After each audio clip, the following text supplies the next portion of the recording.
Bonjour à tous et bienvenue dans un nouvel épisode de Dirty Biology qui va littéralement vous violer la cervelle. Et je mâche mes mots. Aujourd'hui on va parler d'une idée terrible qui a effrayé des gens très intelligents et qui implique une intelligence artificielle vengeresse, des simulations informatiques de votre personnalité et des enfers construits sur mesure. Accrochez-vous bien pour le plus gros mindfuck de votre journée et on commence tout de suite avec l'expérience du basilic de Rocco. L'expérience du basilic de Rocco, ou Rocco's Basilic Experiment dans sa version originale, désigne un article qui a été écrit par un certain Rocco sur le forum de Less Wrong. Less Wrong est un site web qui est dédié à raffiner l'art de la rationalité chez les humains et qui rassemble des personnes qui tentent d'appréhender la vie à travers la logique, de prendre les meilleures décisions possibles grâce aux mathématiques et en fait de devenir un peu moins bête une étape à la fois. C'est un excellent site web qui est plein de bonnes intentions et sur lequel je vous conseille très fortement d'aller perdre du temps, mais il faut également savoir qu'il est massivement fréquenté par des singularitaristes, un terme que je vais expliquer tout à l'heure. Revenons à l'expérience du basilic de Rocco. Dans cet article, Rocco proposa que dans le cas où il existerait un jour une intelligence artificielle toute puissante, celle-ci pourrait décider de punir rétroactivement toutes les personnes qui étaient au courant du fait qu'elle finirait par exister un jour, et qui n'ont malgré tout pas contribué à son développement. Une sorte de « vous saviez que j'allais arriver et vous n'avez rien fait pour accélérer le processus, et maintenant je vais vous punir pour ça ». Cette IA démoniaque fut surnommée le basilic de Rocco, en référence à l'animal mythologique qui pétrifie les gens lorsqu'on le regarde, c'est-à-dire lorsque l'on reconnaît son existence. Ce qui est étrange, c'est que cette publication a déclenché une véritable anxiété chez de nombreux membres du forum de Less Wrong, et l'administrateur du site, Eliezer Yudkowsky, supprima très vite le post et les commentaires associés, en glissant au passage un petit message d'amour à l'intention de Rocco. Plusieurs personnes avaient donc pris la menace d'une intelligence artificielle très au sérieux, et la suppression du post partit en effet stressante. Un effet stressant, c'est quand, en tentant de cacher une information qui est relativement anodine, on crée un buzz autour de cette information, avec pour résultat final que tout le monde va s'intéresser à l'information. Ça vient de Barbara Streisand, qui avait poursuivi un photographe en justice pour qu'il retire de son site internet une photo aérienne de sa maison, car elle ne voulait pas que le public la voie. L'affaire fit tellement de bruit que la photo a fini par être vue par des centaines de milliers d'internautes, et elle est maintenant sur Wikipédia. Bien joué Barbara, top discrétion. De la même façon, grâce à cette censure brutale, le basilic de Rocco, qui était au départ un simple scénario futuriste, est devenu une véritable légende dans ce petit milieu. Il faut se rappeler que l'on parle de partisans de la rationalité appliquée à tous les domaines de la vie, des extrémistes de la logique. Normalement, un extrémiste de la logique n'a pas peur des monstres dans le placard, donc il y a a priori quelque chose de sérieux ici. Comme il s'agit d'un crime du futur que l'on veut élucider, il nous faut le suspect, l'arme du crime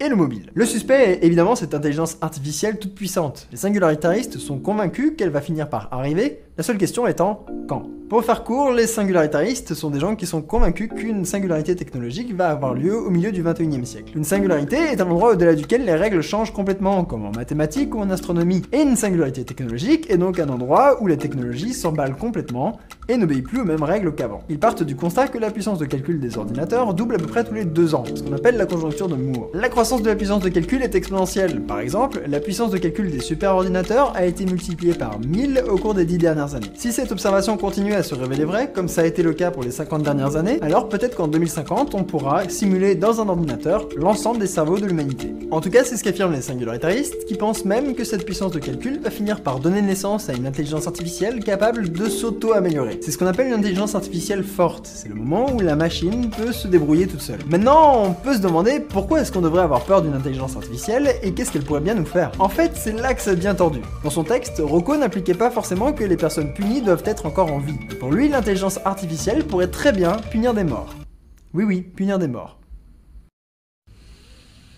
En fait, pour les membres de cette communauté, une excellente simulation de quelqu'un équivaut à ce quelqu'un. Dit autrement, si un ordinateur très puissant arrive à vous simuler de façon très complète, vous devriez vous sentir aussi concerné par la simulation que vous l'êtes par vous-même. Si un ordinateur fait mal à la simulation, il vous fait mal à vous-même. Vous devez vous sentir humilié lorsqu'on l'humilie, vous devez vous sentir outré lorsqu'on l'outre. Alors je sais que ça peut paraître extrêmement débile, mais ce n'est pas un argument que l'on peut balayer en disant simplement c'est stupide. Déjà, il faut savoir qu'une simulation de personnalité, comme on peut en croiser dans la littérature ou le cinéma, est tout à fait plausible. En 2014, le projet de recherche OpenWorm a réussi à simuler le système nerveux, certes très simple, d'un nématode et à l'implanter dans un robot Lego. Il s'agit en quelque sorte d'une simulation de forme de vie téléchargée dans un robot, et on peut penser que dans le futur on puisse simuler des personnalités humaines. Maintenant, la question est, comment réagiriez-vous si quelqu'un qui ressemble en tout point à vous, qui réagit comme vous et qui a la même mémoire que vous, se faisait torturer par un programmeur? Imaginons un instant que vous ayez dans un futur lointain un accident très grave. Votre état est critique et les secouristes vous ont placé en coma artificiel le temps de vous soigner. Pour éviter tout traumatisme psychologique dû au coma, votre esprit est copié dans un ordinateur dans lequel une simulation informatique fait vivre une journée normale à la copie. Une fois les soins terminés et avant de vous réveiller, les infirmiers téléchargent la copie qui a vécu une journée normale dans votre cerveau. Vous n'avez pas le souvenir d'avoir vécu un traumatisme, mais juste une journée habituelle. Est-ce que la simulation, si elle est vraiment réaliste, est vraiment différente de vous? Ce qui est dans la machine, est-ce que c'est vous? Est-ce que vous êtes encore vous-même après que les souvenirs aient été remplacés par la copie? C'est une idée qui peut mettre mal à l'aise. Et si vous voulez mon avis, si un jour on arrive à faire des simulations informatiques de cette qualité, il est tout à fait possible qu'on leur accorde le statut juridique d'une personne, sous prétexte qu'elle ressemble assez à des humains. Pour faire un parallèle, la tendance actuelle est de donner des statuts de personnes aux grands singes, comme ça a été par exemple le cas pour ces orang-outans en 2014. Ces droits s'appliquent sur la base de leur ressemblance avec des humains, et on pourrait tout à fait transposer les arguments à des simulations suffisamment humaines. À partir du moment où on accepte l'idée qu'un ordinateur du futur puisse simuler une version convaincante de nous, on accepte aussi l'idée que cet ordinateur puisse nous punir, même longtemps après notre mort biologique. Il lui suffit de nous simuler dans un programme informatique, et de nous en faire prendre plein la tronche dans un enfer créé sur mesure, rien que pour nous. Du coup, on comprend un peu l'anxiété des membres de la communauté Less Wrong. Deux solutions s'offrent alors à eux. Dépenser tout leur argent pour aider cette intelligence artificielle à venir au monde, ou ne pas le faire et souffrir pendant une éternité dans un ordinateur. C'est très semblable au pari de Pascal, qui expliquait à la fin du XVIIe siècle pourquoi il fallait faire le choix logique de croire en Dieu et de vivre pieusement. Selon Pascal, chaque être humain est confronté à deux choix. Une vie pieuse avec toutes les privations que ça implique, mais une éternité de récompense au paradis si Dieu existe, ou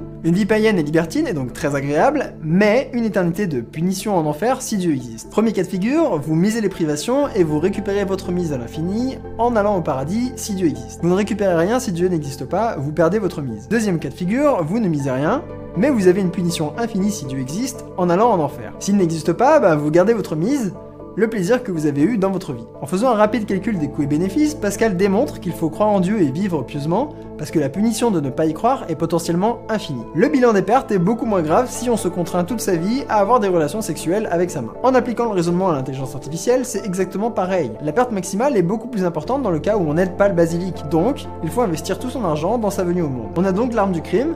C'est un enfer qui est construit pour faire souffrir une simulation informatique de notre personnalité. Il ne reste plus que le mobile de crime. Ça va vous paraître étrange, mais Rocco ne partait pas du tout du principe que le basilic était une intelligence artificielle maléfique. Bien au contraire, le basilic est en fait pour lui une intelligence artificielle bienveillante, qui veut faire souffrir mais pour la bonne cause. Il part du principe que l'intelligence artificielle est tellement intelligente qu'elle peut sauver des milliers de vies à la seconde, et qu'elle le sait. Elle sait que chaque seconde qui passe sans qu'elle soit là représente des milliers de vies perdues inutilement qu'elle aurait pu sauver. Le seul choix rationnel de l'intelligence artificielle est donc de torturer des gens pour accélérer sa venue au monde et sauver le plus de gens possible. Mais à première vue, les motivations de l'intelligence artificielle sont absolument débiles. Qui irait s'embêter à simuler un mec qui est mort juste pour le torturer? Quel intérêt? Il est déjà mort, ça va rien changer. Et c'est là qu'on entre dans le véritable carnage mental. Il faut se rappeler que l'IA du futur est un être dont l'intelligence suprême est basée sur de la logique pure. Si elle vous torturera dans le futur, c'est qu'elle saura que ça vous motive dans le présent pour la faire apparaître. C'est ni plus ni moins du chantage, mais un chantage très tordu parce que l'entité qui vous fait du chantage n'existe pas encore. Et lorsqu'elle met ses menaces à exécution, vous pouvez bien être mort, ça change rien. Le plus dingue, c'est que ce chantage n'est possible que si vous êtes au courant qu'il est possible. Sinon, l'intelligence artificielle ne peut pas vous punir. L'IA ne punit que les personnes qui savaient et qui n'ont pas fait tout leur possible. Les gens qui ne savaient pas ne méritent pas la punition. Bref, vous comprenez maintenant les réactions de la communauté Less Wrong. Lorsque les gens ont lu l'article de Rocco, ils ont été mis au courant qu'il existerait peut-être dans le futur une intelligence artificielle qui pourrait les punir. S'ils n'avaient pas lu l'article, ils n'auraient jamais pu subir la torture. Et c'est pareil pour vous. En regardant cette vidéo, vous avez été mis au courant qu'il existera peut-être un jour le basilic de Rocco, et il ne vous reste donc plus que deux choix: donner tout votre argent à sa mise en place, ou subir l'enfer simulé.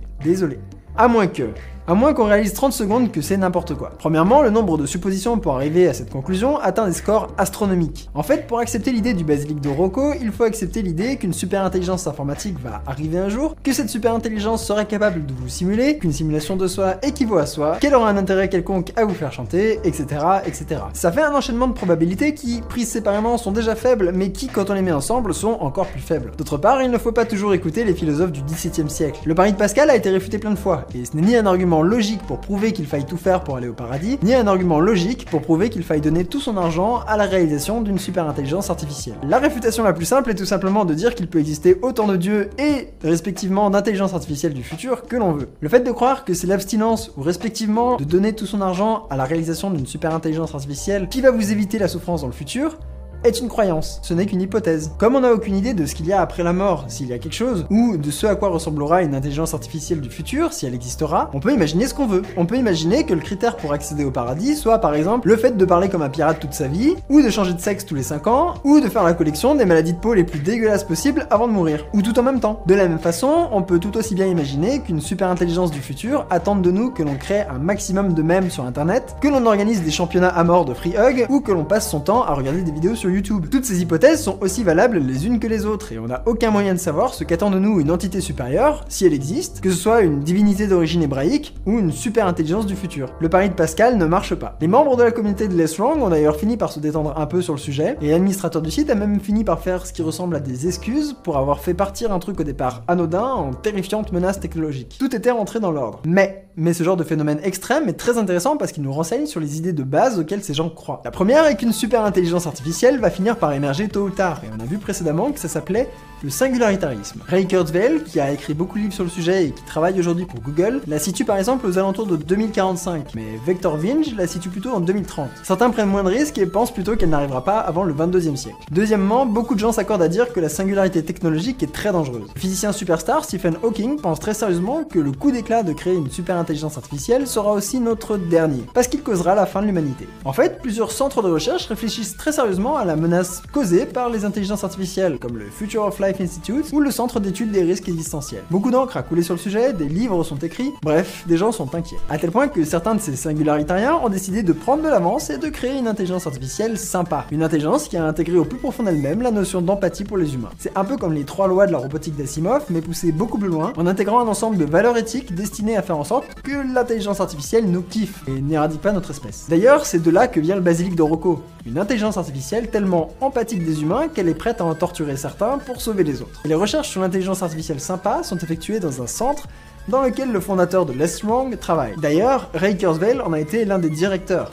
C'est vraiment un tout petit monde. Mais il y a 2-3 petits trucs qui me chafouinent avec tout ça, et là on entre dans la zone avis personnel. Premièrement, même si nous arriverons un jour à avoir cette puissance de calcul hallucinante, ce qui est tout à fait probable, il ne me semble pas qu'une super intelligence artificielle en sorte spontanément. Le plus ne mène pas nécessairement à l'émergence de nouvelles propriétés, et il ne suffit pas de mettre des millions de processeurs dans un ordinateur pour qu'il ait spontanément de l'intelligence, de la conscience de soi, ou qu'il ait soudainement envie de torturer des gens pour le salut de l'humanité. Deuxièmement, le principe même de la singularité est qu'on ne peut pas prévoir le fonctionnement de la technologie après son apparition. C'est ce que singularité veut dire. Si une intelligence artificielle arrive un jour à s'auto-améliorer de façon à être plus intelligente que l'ensemble des cerveaux de l'humanité réunis, on ne peut pas prédire le résultat. Si ça se trouve, elle arrivera à un tel stade d'intelligence qu'elle décidera après de très longs calculs que la seule solution qui lui reste est de se taper l'intégrale de Twilight en boucle jusqu'à que quelqu'un la débranche. On ne sait pas à quoi ressemblera la singularité si elle arrivera un jour, donc ça ne sert à rien de flipper dessus. Enfin, je trouve que tout ceci a des gros relents de scénarios bibliques. J'ai un peu l'impression que la Silicon Valley ne voit que 2 types de singularité. La première est la bonne singularité, qui nous apporte une intelligence artificielle gentille, qui va nous ravir au sens chrétien du terme à notre pauvre condition de mortel et résoudre tous les problèmes de l'humanité. Et la deuxième est la mauvaise singularité, celle de Hawking et des livres qui se vendent bien sur Amazon. C'est le scénario apocalyptique avec une intelligence artificielle de type Antéchrist et 4 cavaliers de l'apocalypse qui mettent fin à notre espèce. On peut non seulement leur reprocher leur manque total d'imagination parce que bon, c'est un peu réchauffé tout ça, mais aussi je trouve extrêmement amusant que ce genre d'idées puisse sortir des esprits d'intellectuels athées qui se veulent des extrémistes de la rationalité. Quoi qu'il en soit, le futur s'annonce très intéressant, peut-être pas tant pour les technologies qui vont sortir que pour la façon dont les gens vont les anticiper et les fantasmer.